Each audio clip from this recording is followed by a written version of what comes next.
to do this. Hello. Hello, everybody. How are you doing today? Good? Great. So I am here to talk to you about impactful leadership. But before I start, I'd like to share a story. Is that okay? Yes. Thank you. So I want you to go back in time and I want you to think about 4 years ago. Now we remember what was happening 4 years ago, correct? Everybody has a memory of 4 years ago, that time. So we're about probably around the September mark of the first year of that wonderful period called the pandemic. Lockdown had lifted. I was with my two children at that time. My son was 18 and my daughter was 16 years of age. My daughter is normally extremely spontaneous, very confident, very chatty. She walked into the room not even giving me eye contact. My son was very serious. They come in and they said to me, "Mum, we want you to sit down. We want to actually talk to you about something." Oh no. So my spidey senses were going, what is it that they're going to talk to me about? So I listened. My son was very confident in his approach, adamant actually, and said to me, "You know what, Mum? It's time for an adventure. We need to do something. We need to go and be ourselves." So Sydney and I, that's my daughter, Sydney absolutely then started making eye contact and was nodding to me profusely. My son said, "We're going to go skydiving." Okay. So I looked at my kids and I had two ways that I could handle this. One is I could say, "Over my dead body," or I could also let them know that I completely understood where they were coming from and that they really needed something to do right now, right? Feel the excitement and the energy. So I actually said to them, yes, you can go skydiving, but there's one caveat. Will you agree to that caveat? They both said yes. The caveat was that I could go with them and jump. So now you may be wondering, why, Jenny, are you telling me this story about skydiving and your two kids when you're supposed to be talking about these pillars of leadership? Well, stay tuned because I'm going to circle back to that in a minute.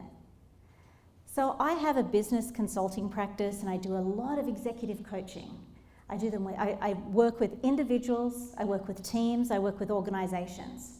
Half of my business is in North America, the other half is globally.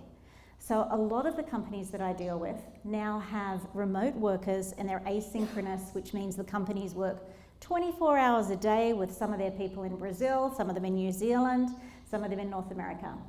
So on any given day, I could have a connection with one of my clients in the morning in Brazil, and then I could be in London, and then I could be in the Silicon Valley, and in the afternoon I could be speaking to somebody in BC. Why I tell you this is that I have the opportunity to talk to a lot of people and a lot of businesses. And when I'm dealing with leaders, they all share some of the same challenges. And those challenges are around how they're communicating with their people. So the three pillars that I often will talk about is how they can really improve how they listen, how they can support their people, and how they can help them push their boundaries. So those three things, listening, supporting, and pushing boundaries, is what I'm going to share today.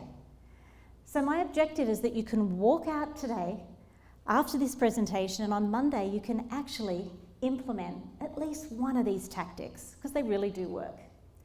So let's think about listening. How many of you are in meetings during the week? You can give me a nod or a hand, right? Yeah, a lot of us, right? Meetings are going to be face-to-face, they're going to be over Zoom, over the phone, doesn't matter, they're meetings. How many meetings do you go to where individuals just aren't really paying attention? They're responding to a text, their laptop is on the side, their email is up, they're responding away, and you know that they're not fully present. As a leader, when we go to a meeting, we need to be present. No more of those distractions. I encourage you to be verbal about that when you're going into a meeting and encourage people to put that away so they can focus. I want you as a leader to be fully present. When you're present and you listen, and I'm not just talking about listening to what is being said, I'm also talking about listening to what is not being said, the elephant in the room. We all understand that quote, right? So sometimes people are trying to tell you something, there's an underlying story and you've got to work it out. When you are really listening in a meeting, it's amazing what you can pick up and the impact that you can actually make. I also want you to think about how you're listening to when one of your staff are coming in and talking to you. So if you have staff or if you're actually reporting to somebody, it works both ways. What you need to do is you need to kind of think about what they're saying, and often they will come to you with a problem or a question, and I encourage you to allow them to think through what they're actually, proposing, or the question that the challenge that they have with you. That enables them to really make the decision. 95% of those questions they can usually answer themselves. It's just that they need the confidence to do so. So listening is really key. Also listen for feedback. We often get feedback from clients, customers, internal stakeholders, external stakeholders, our staff. Instead of going on the rebuttal, and instead of arguing back why something should be a different way, I encourage you to again listen to that and just simply thank them for that feedback. So let's move on to the second pillar. The second pillar is support. So with support, what I mean is really working with those that are around you and enabling them, supporting them to be the best that they can be in their position. So sometimes that's providing them with additional training, sometimes it's providing them additional mentoring, and sometimes it's really just acknowledging their existence. When's the last time you actually thanked somebody? You really stopped what you were doing and you thanked them for what they did that impacted you. For example, Samir, those standard operating procedures that you worked on last week were amazing. They have made the onboarding of our new employee so much easier. Thank you. Simple thank you, okay? So recognizing and acknowledging what somebody was doing.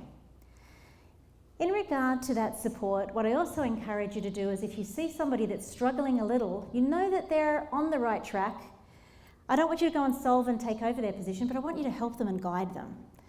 When somebody takes an interest, when they utilize our name and they comment on what we're doing, we remember that. It makes a big impact. And then the last is pushing boundaries. Extremely important for a leader to encourage the people around us to be the best that they can be. Sometimes we may be in a situation where we really do need, we know what we want to say in a meeting, for example, but we're not quite sure how to say it or if we even want to. We don't want the attention, so we keep quiet. I encourage you to start speaking up. So if you're in a meeting and there is a potential way that you could actually put forth an idea, give it up. What's the worst that can happen? They might not like it, they might say no, or it could be the next best decision that your company makes. Also around pushing boundaries, I encourage you if a project comes up or if another opportunity comes up that may push your boundaries a little bit, jump right in. Makes such a big difference. We always have to be focusing on how we can continue to learn and to grow. So let me circle right back to that parachuting story. I want you to be there with me. Will you play along? Okay. I want you to take a big breath, okay? And if you're able, feel your heartbeat. Ba-boom, ba-boom, ba-boom. Good. Now I want you to think that you are right up in that plane next to me. The door's open. Oh, that wind that's flying through that door, it's coming through that door so quickly. You're excited, you're scared, you're fearful. You shuffle to the door. You look down and there's this beautiful canvas of land underneath you. And you know what? There's only one thing you have to do. You have to leap. Now, when you leap, you're free falling and it's an amazing experience. You are going so fast. Now, when you all of a sudden start to feel that kind of amazing feeling that that land is coming up like a little bit too quickly, something crazy happens. The parachute goes up and you are thrown backwards. Well, not kind of backwards, but you're kind of jerking up and then you start floating. This is the magic of skydiving. When you actually start floating and you can actually float through the clouds, it's so cool. And then what happens is I want you to feel your face muscles. You start smiling. Like you smile so big because it's so exciting. And then the ground is approaching. It's going to be a great landing. Don't worry, you're not going to fall. You land on your 2 feet. And then you see these 2 people over there. Those 2 people are jumping up and down. They're excited. That parachute flicks off and they start running to you and you start running to them. And I want you to give my kids a big embrace just like I did, because it was so awesome. Now, why I tell you that is you can see through that story, I was able to actually put those things into practice even in my personal life, listening to what they really needed. Now, the supporting part, you may think I'm nuts. Why would you possibly want to go skydiving with your kids? Why would you do that? But I had the opportunity to grow up with parents who actually encouraged me that I could be or do anything, and I wanted that to instill in my kids too. And then the last was pushing boundaries. They did something and they had an experience that they otherwise never would have had. So I encourage you in your leadership journey to just lean right in. When an opportunity actually comes your way, take it and jump. Thank you so much for your attention today.